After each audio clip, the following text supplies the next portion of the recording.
Hey everybody, welcome to a very special edition of the MarkZDrumcast. I am your host, Mark Zapata, the owner and founder of MarkZDrums, and I've been playing drums since I'm about 7 years old. We're doing a special episode today because today is a very important day in drumming history. Today is the birthday of Neil Peart. Neil was the drummer of Rush. Neil was a huge influence of mine as I was coming up. And he passed away in 2020 at the ripe young age of 67. Unfortunately, a tragic passing. He had so much more to offer, so much more to give.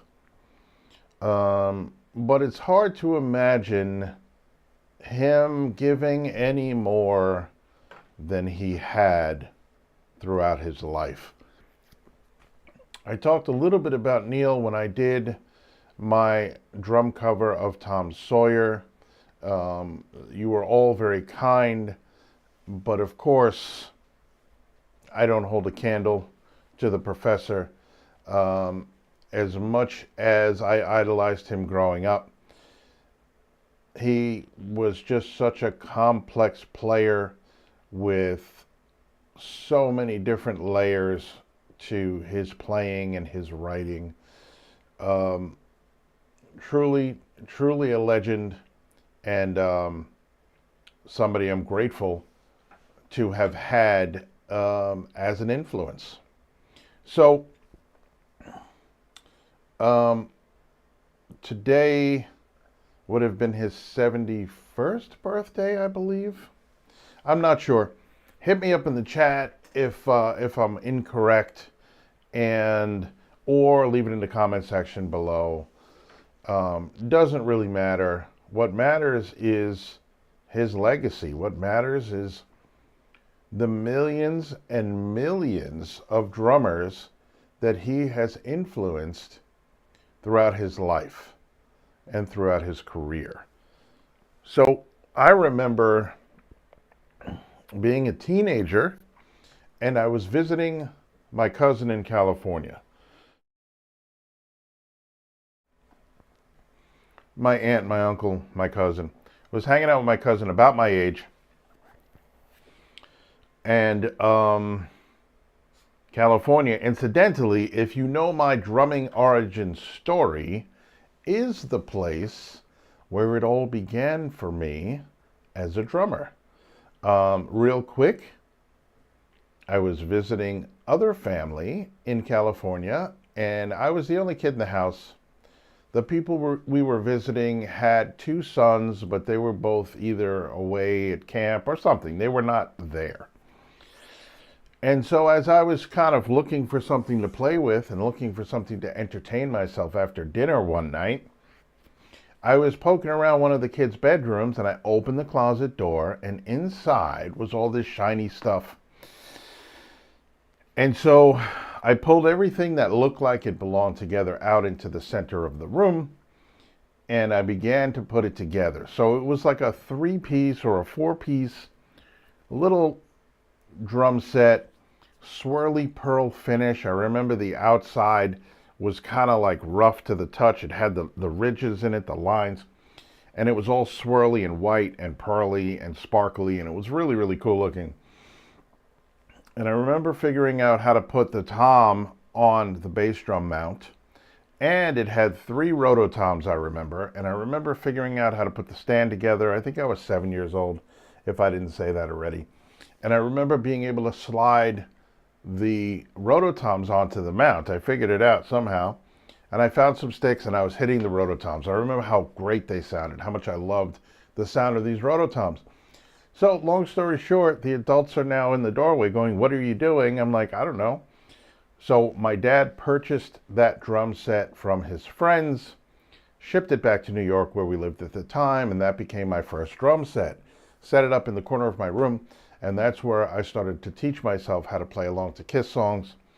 And I remember my grandma was living with us at the time, and she had the bedroom next to us.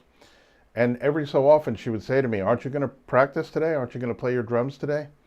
So I grew up in a very, very supportive household, which was amazing. And I often thank my father today. I remind him of that time where he recognized that I might have an interest and bought me that drum set and shipped it back to New York.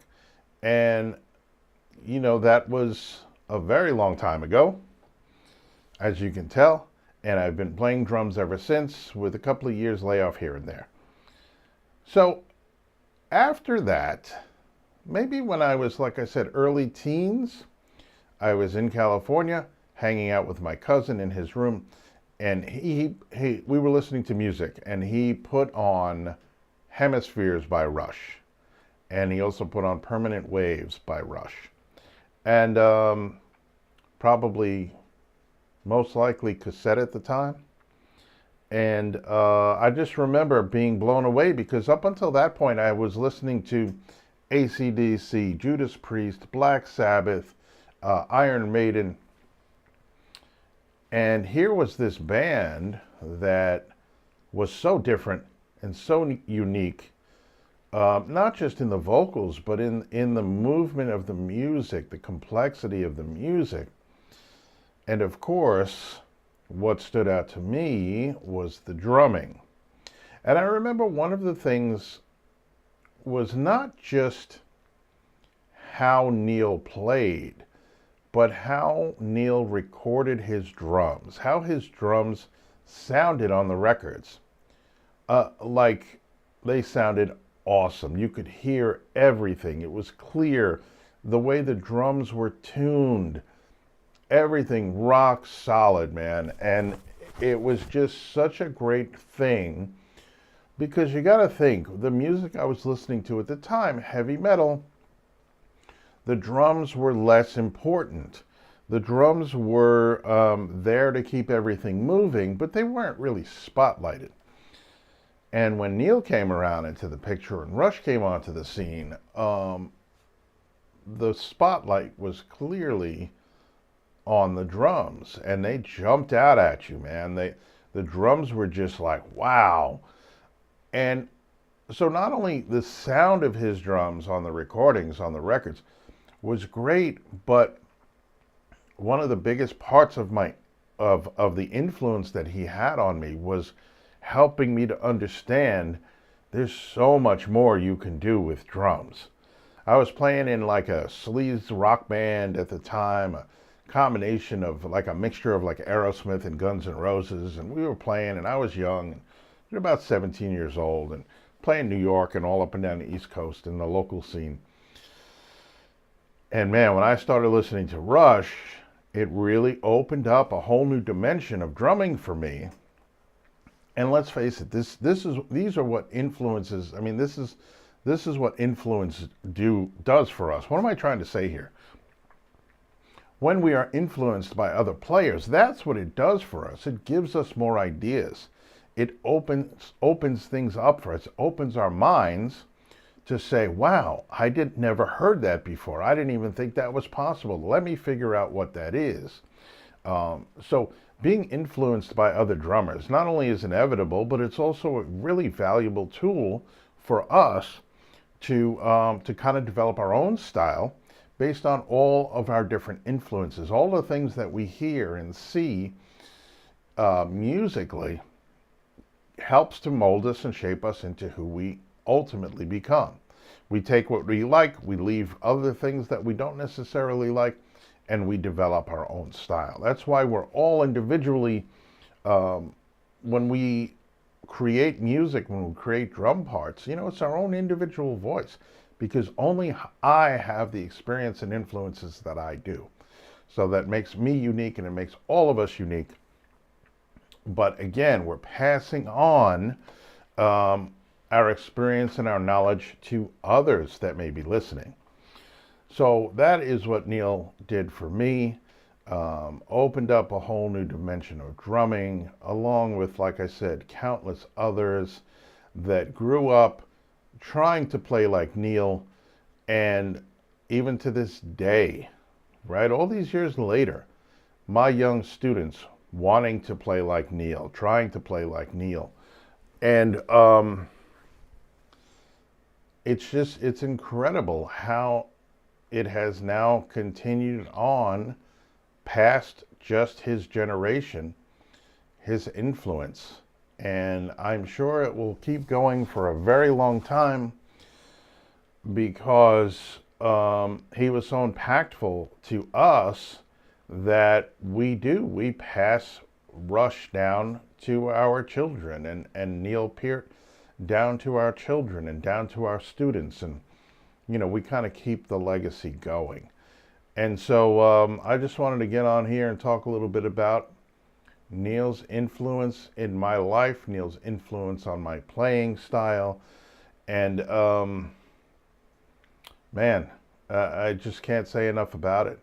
There have been other drummers, of course, throughout the years, but for me, none as impactful as Neil Peart.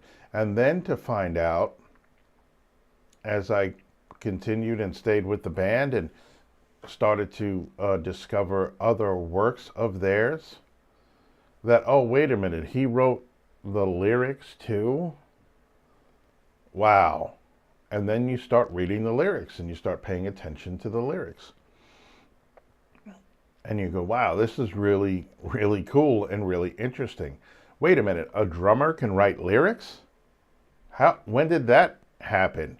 So again, opening up our minds to different possibilities that, yeah, you can do more in a band than just keep time.